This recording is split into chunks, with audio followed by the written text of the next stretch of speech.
Ladies and gentlemen, welcome your hosts for Stoicon 2023 Lightning Talks, Harold Cobley and Catherine Koromillis. Catherine, it's all yours. Thanks, Phil, and hello, everyone, and welcome to Stoicon 2023, Beautiful Stoics, and to this, our pre-conference event, the much-loved Lightning Talks, a real tradition here at Stoicon this year. For the very first time, we are holding the Lightning Talks as an independent event, a kind of pre-conference warm-up, and our speakers are live. I'm Catherine from the Modern Stoicism team, and I'm joined by Harold and Phil, and together we will be holding this space for you. We're looking forward to hearing our speakers and also to jumping into a Zoom room with you for a catch-up and a chat. So we'd like to invite you to say hello, turn on your cameras. Let's be in a space and support our speakers. And when we head into our breakout rooms, we'll be able to meet and greet each other after not having met for a whole year. Do stay until the end for our prize draw. We're going to choose 10 names randomly to win a Kindle copy of The Stoic Theory of Beauty by Aiste Chelkita, who will be speaking at Stoicon tomorrow. Her theme will be on the Stoic theory of beauty. But for now, to get us organized, I'm going to hand over to Harold. Over to you, Harold. Hello, everybody. I am Harold, and I am a part of the Modern Stoicism team, and I am also the editor of Stoicism Today, which is our blog. Briefly, what we're going to do today is that we're going to break out into social breakout rooms, and Phil is setting that up as I speak, I think. And then we're going to have 5 talks for about 5 minutes each, followed by 2 or 3 minutes with Q&A. And if you have any questions to the talkers, please feel free to send them in the chat, and I'll try to notice them, and I'll bring them to the speaker's attention. After the talks, we're going to have another breakout room session before we all meet here in the main room again after that. So with that, I'd like to give the word to Phil. Hello, nice people. Welcome to the Lightning Talks. It's delightful to see all of these smiling faces. I'm hoping that some of you have been to some of our other events and that you're here hanging out with us because, you know, you like hanging out with other Stoics from time to time. Listen, one of the things we're about to go into this thing that we're doing for breakout rooms. So let me just ask you, have any of you on this call ever been to one of our conversations event where you've been into breakout rooms with us before? Just put yes or no down inside the chat so that you'll scroll by and kind of people. If you just yes, yes, yes, yes, yes, no, yes, no, yes, no, yes, no, yes, no, yes. All right. So some folks have made it and some have not. We're going to put you in breakout rooms. We're going to have you to talk to each other. And so that's that you can be in a small room with just some other folks. So to make this work really well, it's camera on, voice on, right? Audio. So we're going to be talking to people in small groups. Now we've roughly put you in rooms of 4 people, that kind of thing. So that's what we're going to be doing. But the idea is that when you get in there, you can have a conversation with a small group of people. So what we're going to do is we're going to put you in this space, and we're going to put you in there for 12 minutes. There's going to be roughly 4 people inside a room. I think that's going to work out okay. And in this space, we're just going to have you go around and share something. I'm going to give you 12 minutes to do it. You're going to pop in and pop back out, right? So I'm going to actually pop this to gallery view so I can see you just a little bit better. All right. Look at those nice people. I see lots of faces now, right? So yeah, thank you for waving, Mary, and Mary's most incredible iPhone. I like that. There's Massimiliano. I'll say that wrong, but I recognize you from the WhatsApp chat that you're on here with us as well.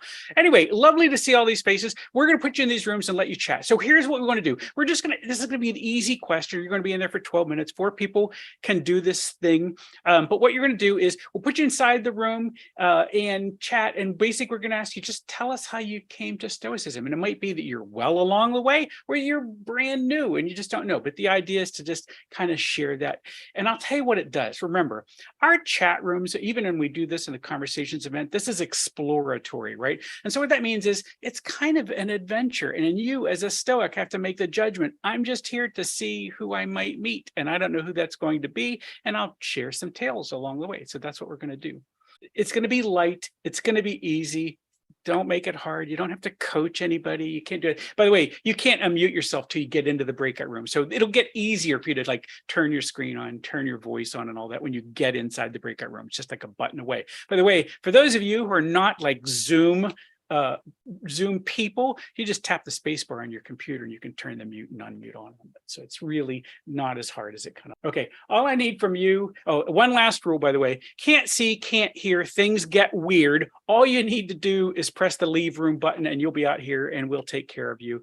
I don't know what that means, but at least you'll be with us. So all I want from you is some sign that you are okay with what is about to happen to you. A thumbs up is exactly what that looks like, Catherine, but it's saying we will see you back here in 12 minutes. All right, friends, have a good adventure. We'll see you back here. 3, 2, 1, poof, and off you go. Poof, and we're back. All right. I hope that worked. I think it mostly worked. You could see, you could hear, you had a conversation. Did that work for anybody? And I see some thumbs up. So hopefully it worked for a few folks or mostly folks or whatever. I heard some, it went wells. I got some yeses, I think things like that. Let's see, I'm going to pull on somebody I know that'll talk to me, but normally we just kind of get a little quick report out. But Lydia always has some comment about what went on because she's good for this. I'm going to ask Lydia to do a quick unmute. Lydia, do a quick report for me and talk to me about what you heard. It was a great thing. It was the first time I've ever been in a room with StoicDan. I mean, I've been coming to these things forever. And you won the lottery. StoicDan. Win. And you know what? We had a range of age. I can't remember the names here, but always I have the longest hair. I always go first. I don't know why I don't like cut this or pretend to cut it for these events. Yeah. But we had a couple in their 80s who started out, the gentleman started reading meditations in high school. I mean, I wish I had the smarts right. I'm not convinced, Lydia, I'd have been smart enough to know what it meant, but I wish I'd started this journey earlier. Yeah. You know what? But it sounds like we've all come to Stoicism in slightly different ways. Another gentleman really uses Stoicism to deal with his mother's dementia and needing 24-hour care. So there was that. There was me who came to it from Mark Manson. Who's not a Stoic. He appreciates some Stoic. Like you, by the way. I really does. It was a good thing. And it sounds like all of us have been into Stoicism for at least 7 to 10 years. It was a really, really fantastic group just to get to know people and how we came to Stoicism differently, but appreciate the same things about it. Isn't that great? Well, thank you. I knew that you would do exactly that. And that is kind of show us what that range of people is. It's different ages, it's different walks of life, et cetera. We come to this thing together in this way. And don't watch what I'm doing here. It's a beautiful thing, right? For us all to do that. So I see what you did there. Yeah. Is that not a thing of beauty, Catherine? I think it is. All right. Thank you, Lydia. All right, let's bring Harold up because he's going to introduce our first speaker. I'm going to think he's the spotlight now, and I think it's going to be Dan. Is that right, Harold? That is correct. So our first speaker is StoicDan, and he's the organizer for Orlando Stoics, Tampa Stoics, Daytona Stoics, and he volunteers at the International Stoic Fellowship to interview scholars and help new Stoas in formation. So whenever you're ready, Dan. All right, I have to unmute Dan. So let me unmute Dan, and I'll do that. And then, Dan, just a quick thing here from my side, you will see, in case you lose track, I have a 5-minute timer going, and I'll start that when you start. How about that? Thank you, Phil. Well, hello, everyone. I'm StoicDan in Orlando. Our society has a popular phrase, "in the cloud." And this phrase implies that something is easily accessed, something handy, anytime, anywhere. And what happened in a recent dialogue at Orlando Stoics, it was an August night, it was a Friday night, just a couple months back, we were talking about the Stoic virtues and how to practice them. And I coined the term virtue cloud, which means what virtues and principles you want to bring to the forefront of your practice, what you want to focus on so that you can make more progress in your Stoic practice. So with a virtue cloud, think about these things. You can work on your weaknesses, such as anger in traffic, frustration at others, witnessing injustice, betraying, feeling betrayed by others, fear and powerlessness, physical discomfort or lack of communication with others. Give yourself a survey, write it down. You can make 2 columns on a sheet of paper, and you can write in those columns aspects of personal and business life where you are constantly in struggle.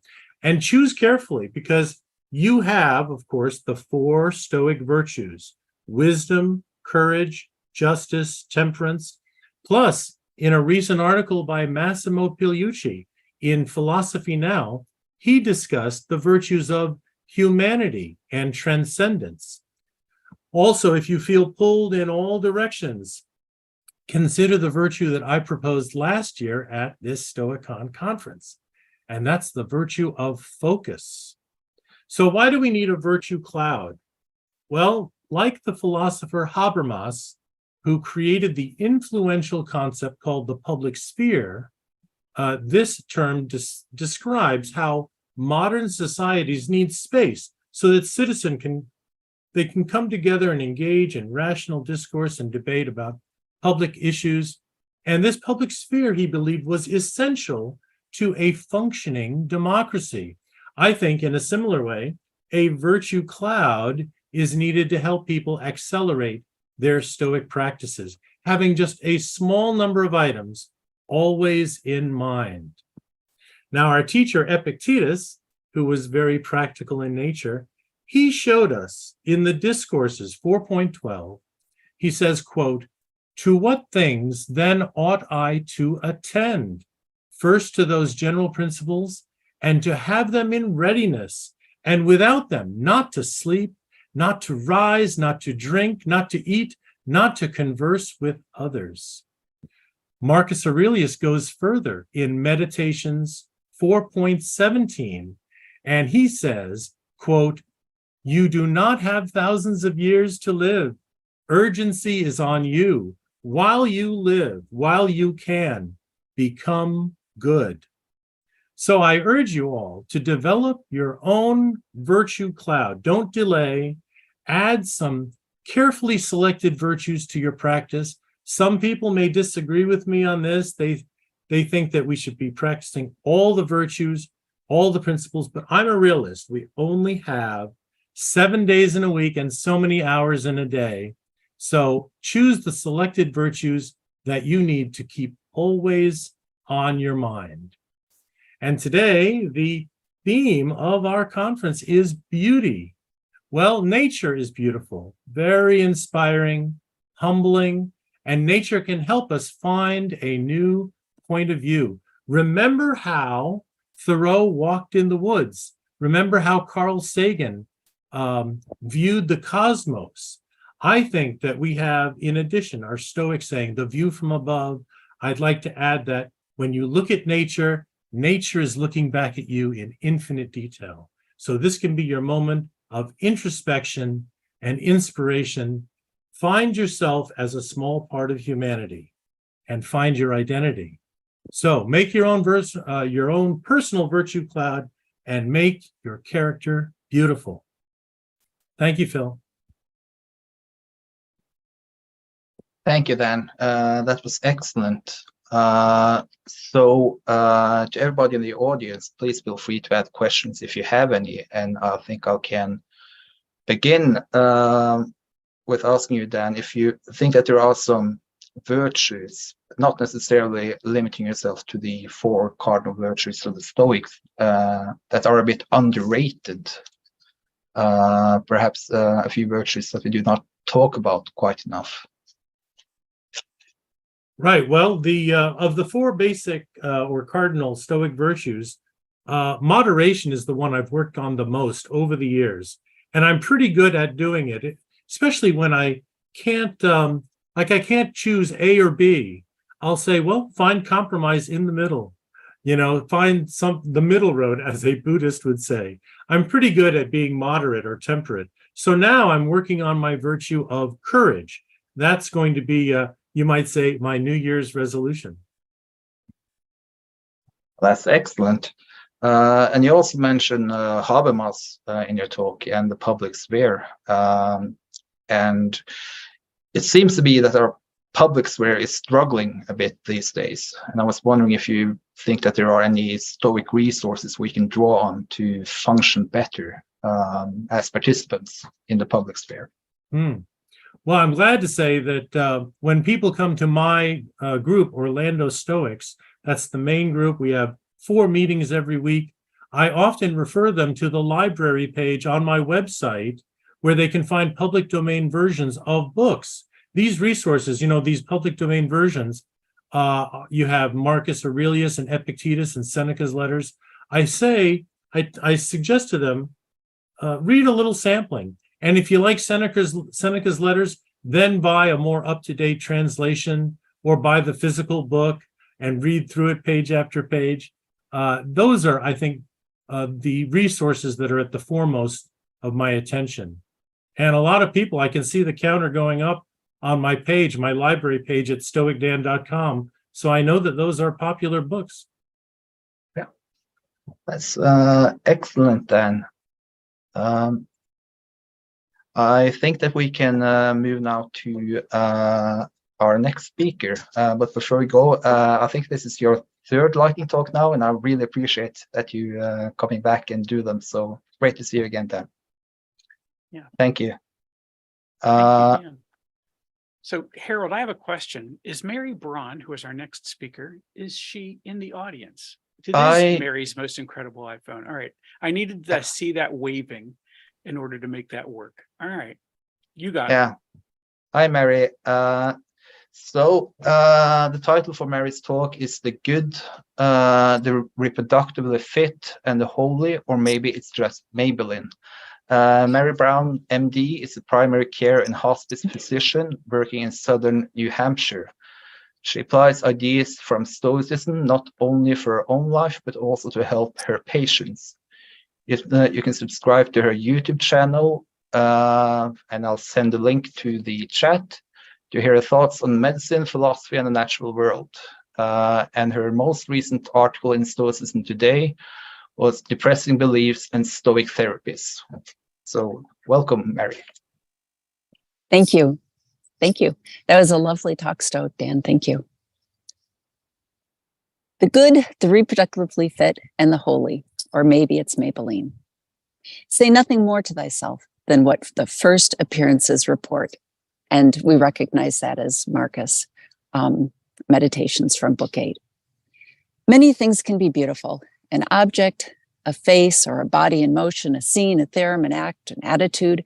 I maintain that these are very different, and yet we call them all beautiful because they all elicit the same feeling in us, cause very similar impressions.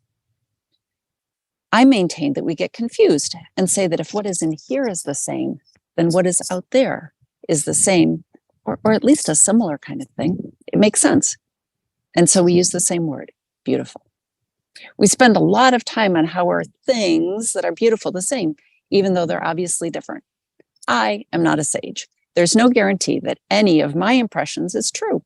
I don't want to add anything to the impressions or to burden the outside world with qualities that it must have because it induces the similar impression in me. I don't know. How we interpret our impressions depends on how we interpret the world. In a fundamental sense, what we think the world is for. I maintain that we have this sense of, when we see something beautiful. The impression is similar for all of us, I think. I I don't know what neurotransmitters are going on in your brain when you look at Mount Washington, and I don't know how these feel to you and what other neurotransmitters these set off in a cascade. But it seems that most people have a similar kind of reaction when they look at Mount Washington at sunrise. And how we interpret it is different, the meaning we make, what we do with it. For example, if, like St. Augustine, one viewed the most important thing in the world, the purpose of life is to hear God expressing himself, then he sees that which produces the pleasurable, positive feeling in himself, that feeling I describe, as an expression of God. Beauty is the name of God. That's what he says. If one views life from an evolutionary point of view, one would say that the beauty must be related to one's ability to produce offspring and raise them successfully. The usual thought is that beauty advertises one's ability to successfully procreate.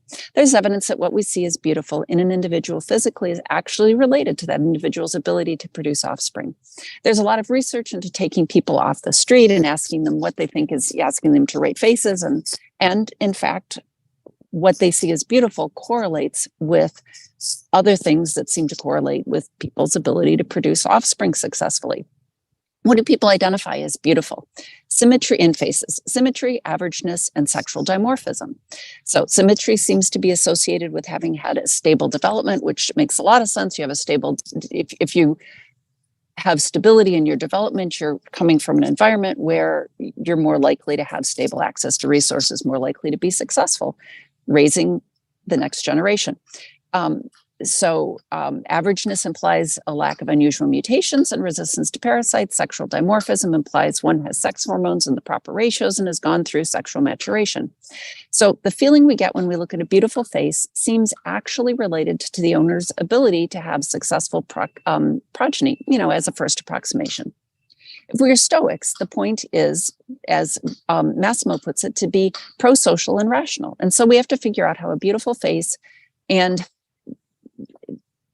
Beethoven's symphonies are the same thing, as well as acts that we find pro-social and courageous or that manifest the virtues.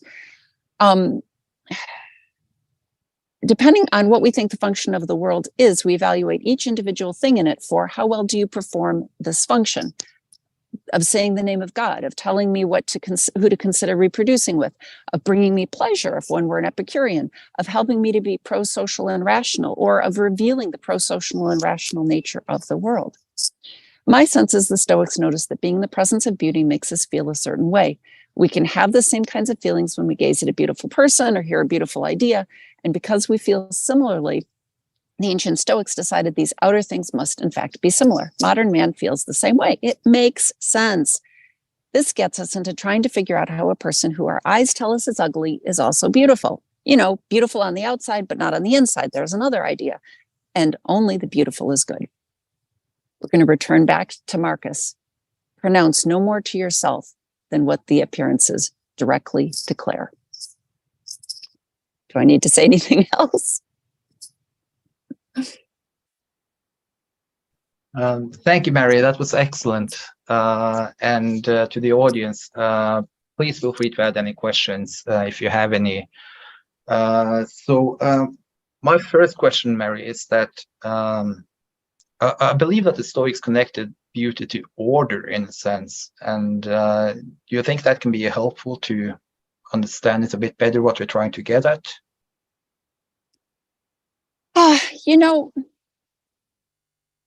This was a really difficult, in some ways, this is a very deep talk for me because I do find my undergraduate degree is in math. And so I totally get a theorem, like looking at a theorem and going, oh, what a beautiful proof that is. And yet there's something about it that I think there is a conflation. But yes, I find the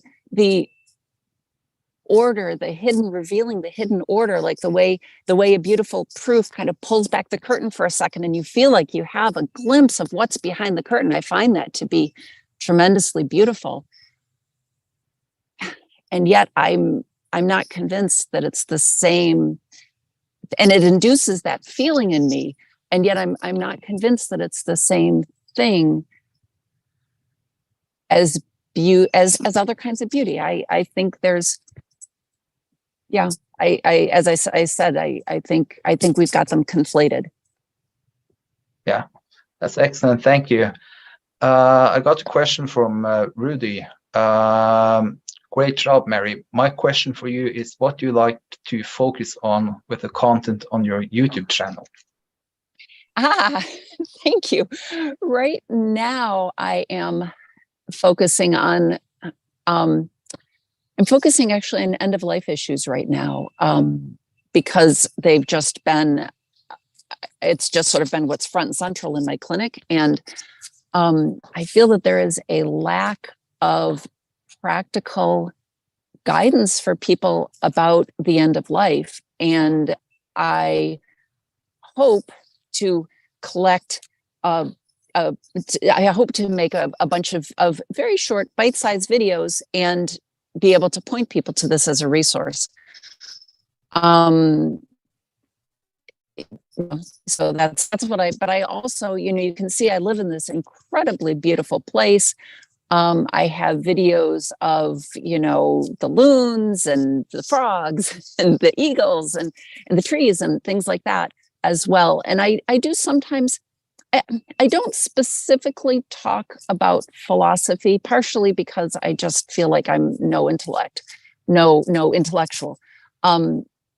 And partially because I just feel like my talent is in the concrete, in the world, and maybe in how to put these things together. And I feel like hammering people over the head is not particularly helpful. So I try to have a light, deft hand, to be self-congratulatory. Yeah, so that's what I write about: medicine, the natural world.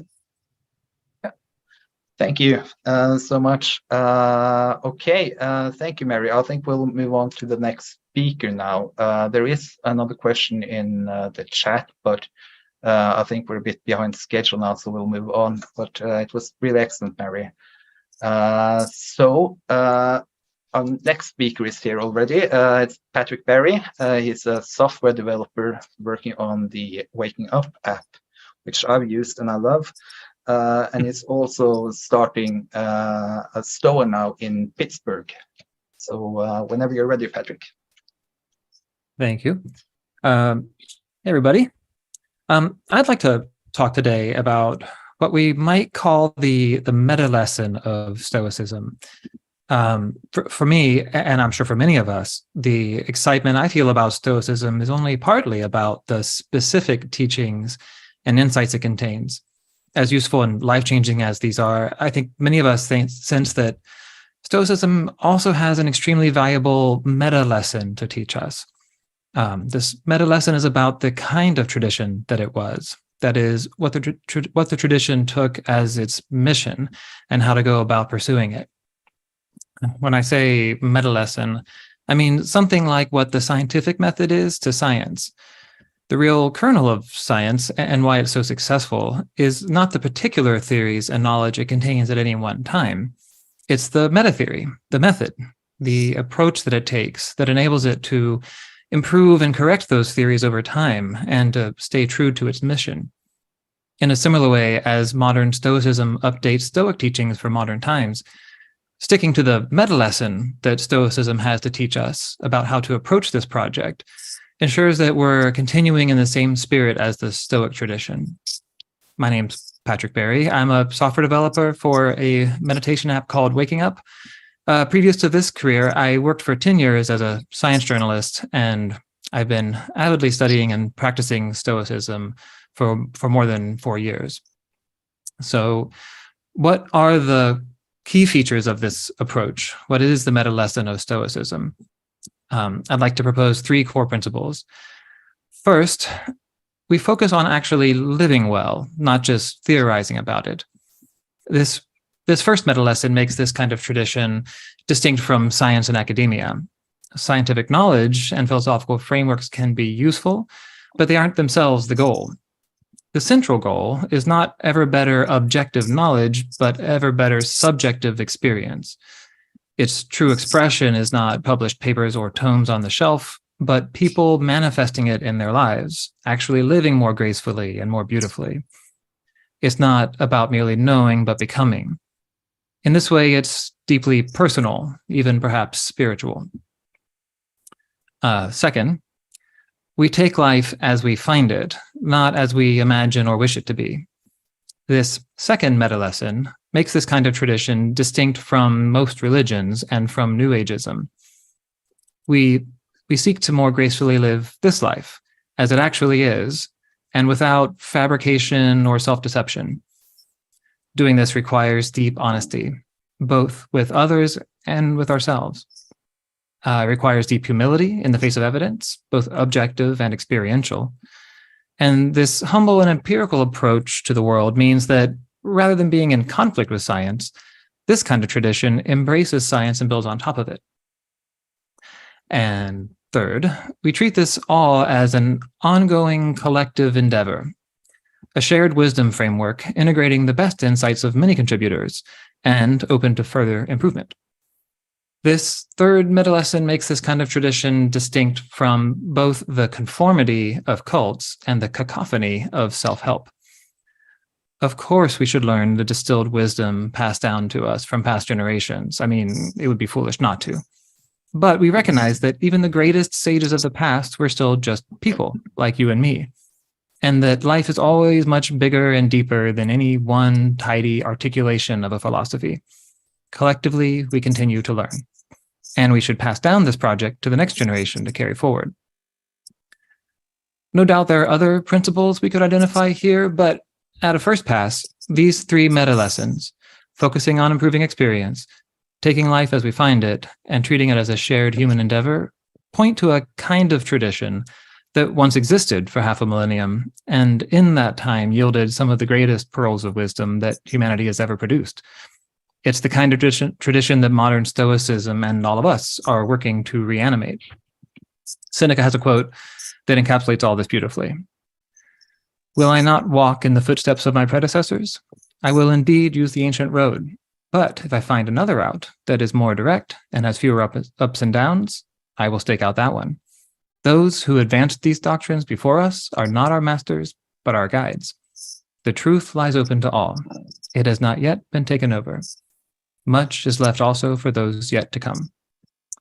Thank you all for listening. I'm Patrick Barry. You can reach out to me at my email, patrick.l.barry, spelled Barry, @gmail.com.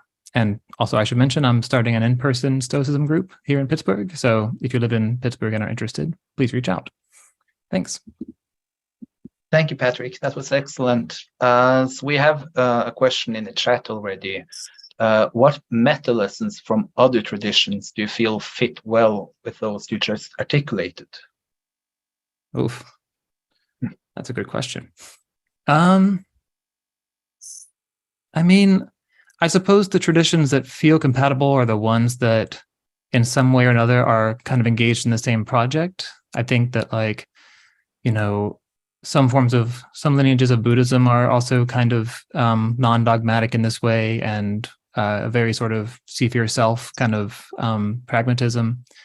You might say that like Taoism and Confucianism has a lot of this just attempt to describe life as it is and not embellish with things that don't have solid reasons to believe. But yeah, I mean, like I say, this, I kept it to 3. I don't know, 3 is a nice number, and I only had 5 minutes. We could go on, I'm sure, and identify other sort of meta lessons here. But it's just a place to start from. That's excellent, Patrick. We're a bit behind schedule, so I think I'll move on now, but this is really good. Cool. Thanks. Thank you.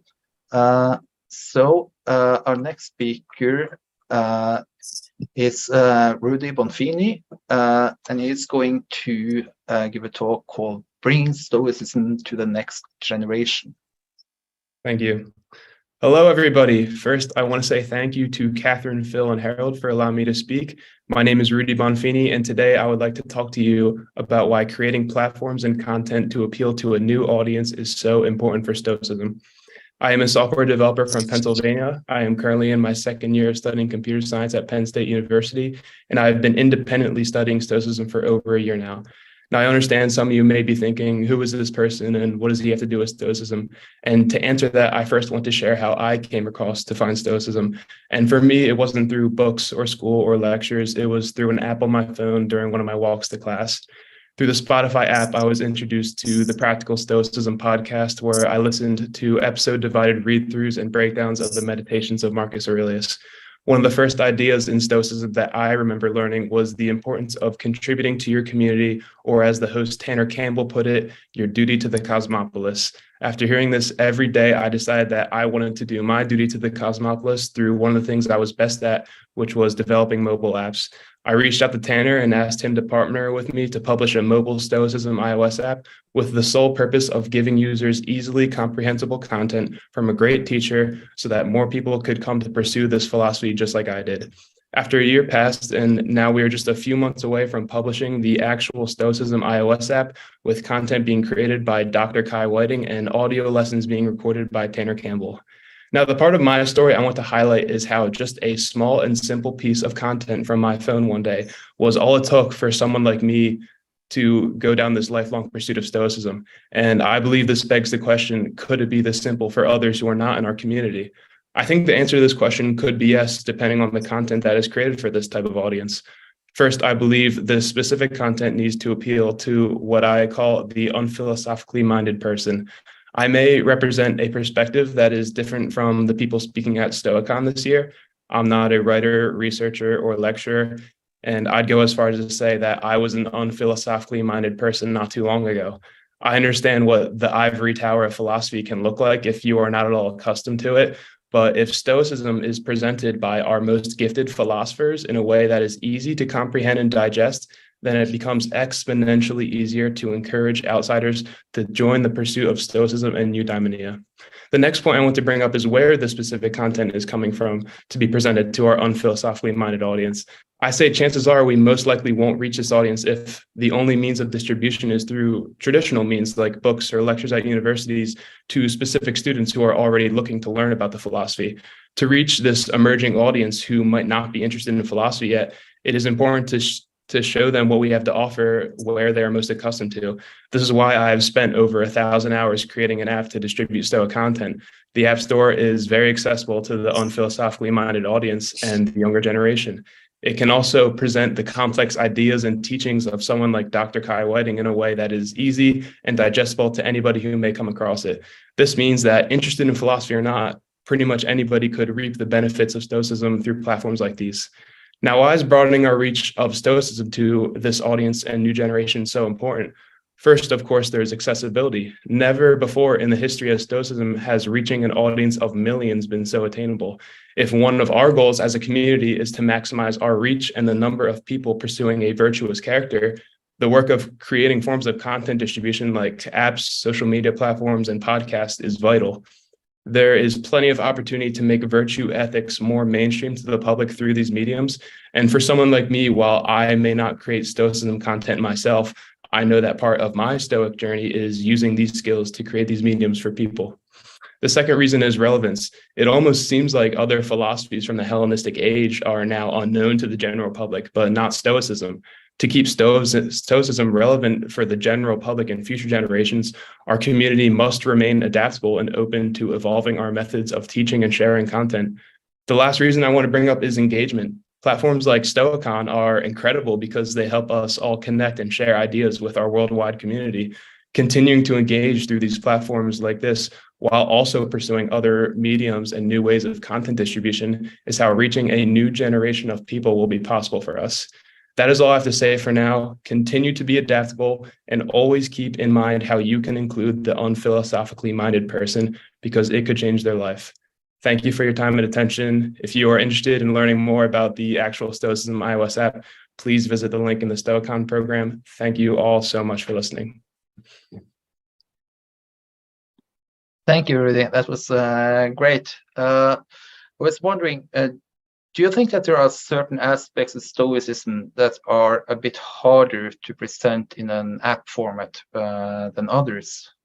Yes, I would. And for that, I'd bring up our social media presence right now. I'd say in the next 5 years, I'd hope that becomes better. When I say most people know about Stoicism, they don't necessarily know about the virtue ethics side of it. They more know about the kind of life hacky stuff that's more appealing on short forms of content. So I would say it may be harder to bring the virtue ethics side of Stoicism, which is all of Stoicism, to the mainstream public, because not everybody is interested in virtuous character, as we know. But to make them more mainstream, we need to find a way to appeal it as much as the life hacky stuff that the word Stoic is so popular now. That's great. Thank you. So I think we'll move on now. And thank you, Rudy, for your talk, and best of luck with the app. So our next speaker is Sukhraj Gill, and she's the director of the Religious Foundation, a community interest company which exists to promote awareness of Stoic philosophy and works closely with higher education institutions, business leaders, and government bodies, including prisons and rehabilitation programs, to share Stoic influence globally. So thank you. Thanks, Harold, for a terrific introduction, and thank you everyone for having me here today. Certainly looking forward to tomorrow as well. So as Harold mentioned, we work with a lot of different types of institutions, and in particular, a lot of young people often going through higher education. We have a lot of dedicated societies, workshops, and events. And a common theme that often materializes is struggling with self-image, struggling with digesting media content in a positive way.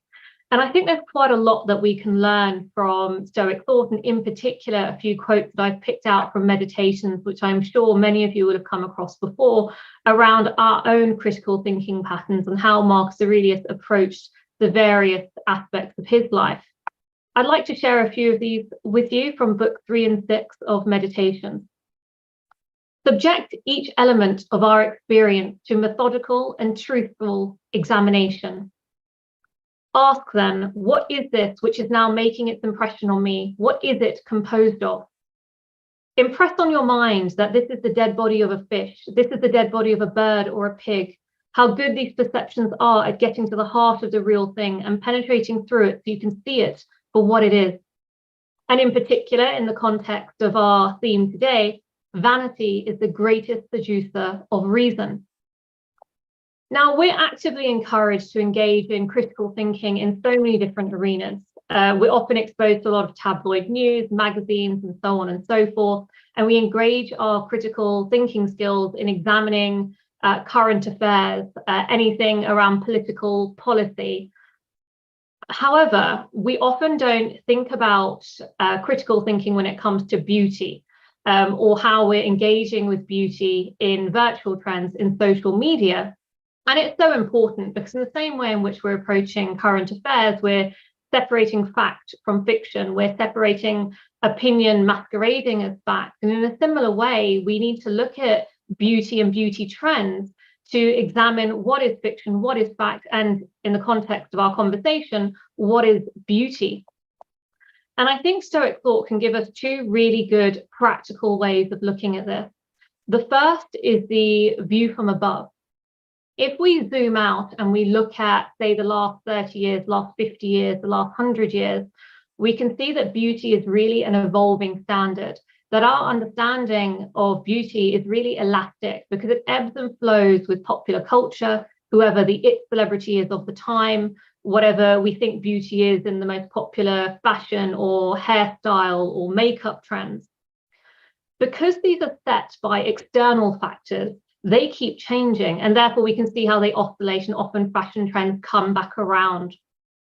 And because of that, we can choose through Stoic thought whether or not we subscribe. It is a choice because it is outside of ourselves, and we can decide what beauty means to us.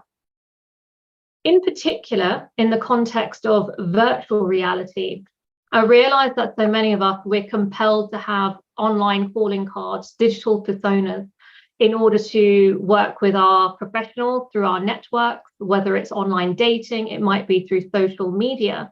And this brings now, I think, additional challenges for all of us with popular trends through online filters and often a lot of photo editing.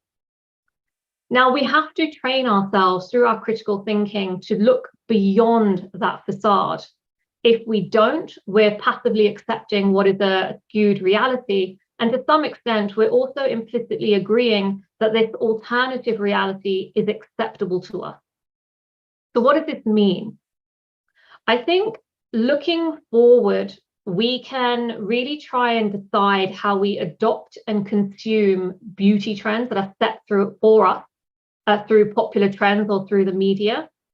And then that leads to, I think, greater positive self-acceptance and also setting real examples for real people.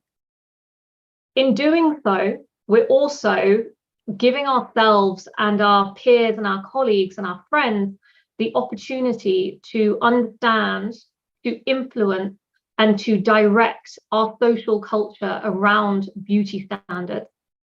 Now, to that end, I'd like to leave everyone with a final quote on this point, which I thought was particularly pertinent. It really leans into the fact that your own judgment of beauty is the only standard that should prevail. It's from Meditations. An emerald is an emerald, even if it is not praised. Thank you. Thank you. That was great. And to the members of the audience, please feel free to reach out if you have any questions. So I was wondering if you could perhaps talk a bit about what kind of beauty standards that you think that might be perhaps damaging. Sorry, beauty signs or trends? Standards or trends. Absolutely. So I would say I'm in my mid-30s now, right? So I've had many years to become accustomed to social media, to decide how to operate around it. I imagine, and I know for many teenagers out there, young girls, even girls in their early 20s, really struggle with the trends around social media. And in particular, if you're going onto popular social media tools, it's increasingly common to see a lot of more invasive beauty procedures happening, which might include facial fillers, Botox, cheek augmentation, chin augmentation. It's increasingly common, and you'll notice if anyone walks down their local high street, that it's something that used to be preserved for I would say people who perhaps pursue popular beauty as part of an industry or maybe professionally, but now actually it's possible to get fillers or other kind of beauty procedures at your local dentist or in your local high street. As it's become more popular, in fact, that's driven the cost of these procedures down. And I think a lot of young people, often with engaging with a lot of popular beauty trends, are sometimes driven to believe that this is the norm or should be the norm, and it's a standard they need to meet. Whereas through Stoic thought, if we turn that back on itself and we reverse engineer that thinking, in fact, if we're deciding what beauty is before we engage with a lot of the stimulus that's out there and accept it, then we can decide, actually, that's not beauty. This is what I believe beauty to be, whatever that means to you, before we accept what is perhaps in some ways put upon us or through the various algorithms, which I'm sure that Rudy could talk us through, given his background, which we are often bombarded with the more you view this kind of content online. Thank you. That was excellent. So I think I'll thank all of the speakers now. This is a great event, and we're going to transition into our final social breakout room. So Phil, would you like to take the word? Thank you, Harold and Catherine and all of those speakers. There were so many great ideas presented. I'm sure that some of you probably took some notes as well. One of the things I thought we might do here is let's use this last breakout room opportunity as a chance not just to meet some people and share some ideas, but to kind of talk about what it was those takeaways might be. What is something that one of the speakers said that left an image with you, or left a takeaway, something that you want to kind of go forward with and contemplate further in the day. So what we're going to do is we're going to create breakout rooms again like we did before. They're going to be brand new rooms, right? So there'll be different people, roughly same number of folks as before, maybe a little bit more, but roughly in that 4 or 5 range.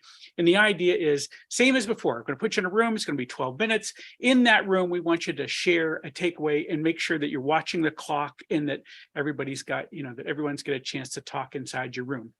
So let me go back to the gallery view and look at all these smiling faces. By the way, first thing while I'm here, because I don't think I've done this before. There we go. Everybody, look at your screen and smile. Ready? 3, 2, 1. There you go. We have something to share about all of this that we did together today. Okay, 12 minutes, 4 or 5 people inside the room. You're going to share something that you thought was interesting that you heard that a speaker said today. Just go around the room, watch it. Longest hair goes first. Can't see, can't hear, something gets weird, hit the leave room button, come back to me. All I need from you is a sign that you are okay with what is about to happen to you. That's going to look like a thumbs up. It could be a dance move. It might be a wink, but any of that'll be fine. I will see you back here in 12 minutes. Press the join room button now. Thanks, Phil. I just wanted to know, everyone, how did you go into breakout rooms? Pop something in the chat. What was a takeaway? What surprised you? Give us something in the chat so we know how that went for you. Harold, how did you go in your breakout room? What happened out there? Oh, it was excellent. As we talked about the talks we had today in a bit in a broad sense, and I had a great time. Great. William, you discussed becoming and the virtue of patience. Chris, you're shouting out for anyone in Kentucky. Anyone in Kentucky in the room? Get back to Chris. Massimiliano, you had a very helpful discussion. Hey, Gail, another wonderful experience. StoicDan, you spoke of the need to link beauty and aesthetics to philosophy. Yes. Everyone, if you pop back into the YouTube archive of Modern Stoicism and go back to 2018, I was just watching over some old videos just the other day. Emeritus Professor Anthony Long made a talk in 2018. He's talking about how beauty has gone from our discussions about ethics. And he called to everyone back in 2018 to bring beauty back to the discussion. So yeah, let's bring it back. I think that's what we're doing today. So thanks, StoicDan, for the prompt there. Janine, thanks very much. You're saying to your group, a very interesting discussion, a lovely discussion for you, Domijan. Bryce, your mic was acting up, but you were very stoic about it, and you still got to talk about beauty and its actual value to the ancients. And hey, Rudy, who did you have in your room? There you were. You spoke of Stoicism and CBT and how Stoicism is philosophy of participation, which we all love. Yes, it's definitely been something that's made me much more social. Okay, we have 10 minutes left. I want to thank these speakers today. What a remarkable job you did. StoicDan, Mary Braun, Rudy Bonfini, Patrick Barry, Sukhraj Gill. Really stunning work, everyone. Let's all give everyone a round of applause. I don't know if we can... Wonderful. Thank you all for joining us. I did promise you all a bit of a prize for being in the audience today and for supporting our members at this, our pre-event lightning talk. So Harold is showing us a print copy of the book that got us going, The Stoic Theory of Beauty. The author is joining us tomorrow at Stoicon, Aite Chokite. We have some Kindle ebooks that we want to share with you. It's such a accessible, really interesting and very accessible volume. So what I want you to do, everyone, is I want you to pop an emoji in the chat, and I'm just going to, Harold will randomly call out 10 names, and those will be the names that we'll connect with and send you a Kindle via Amazon. So, so Harold, over to you to call out some names, and I'm going to write them down. All right. At random or? Yeah, at random. Yeah. All right. Sean Amick, StoicDan, Richard Eaton, Gail Bowering,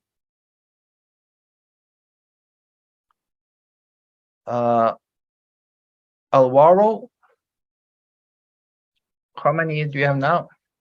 That's 5. We need 5 more. Okay. Phil Yano. Yanov. I can't win. Well, do you want to withdraw? I withdraw. Give my prize to some other beautiful soul. All Okay, right. I'm going to call out 5 more.